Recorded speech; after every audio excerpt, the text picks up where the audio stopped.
Ne sous-estime jamais les haies. Alors ouais, les haies, c'est pas forcément l'élément le plus sexy d'un paysage. Personne ne prend des vacances en Bretagne pour admirer les magnifiques haies de la Nationale 12, et pourtant on a tort de pas le faire.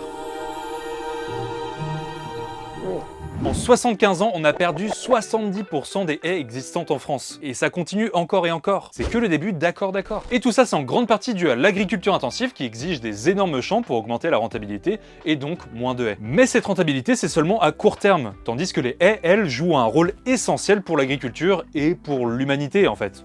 Vraiment, j'en fais pas des caisses. Elles jouent un rôle d'abri et de source de nourriture pour les insectes et les animaux, notamment les pollinisateurs. Sachant que 3/4 des plantes cultivées dépendent d'eux, c'est peut-être une bonne idée de garder des haies quand même. 2, en poussant, les arbres et les buissons captent et stockent du CO2 dans les sols. Toujours bon à prendre pour limiter les concentrations de carbone dans l'atmosphère. 3, grâce au système racinaire des arbres, les haies permettent un meilleur maintien du sol et limitent son érosion. Et 4, les haies permettent de mieux distribuer l'eau dans les sols, mais aussi de réduire les risques d'inondation et l'impact des sécheresses. Sachant tout ça, la conclusion logique, c'est qu'il faut replanter des haies du coup. Mais c'est pas si simple. Pour les agriculteurs, c'est pas tout de suite rentable de replanter des haies. D'où l'intérêt d'avoir des programmes de financement et d'accompagnement technique pour les soutenir. L'objectif étant à terme de retrouver un beau réseau de haies en France pour accueillir un max de biodiversité et assurer un meilleur rendement agricole pour le futur.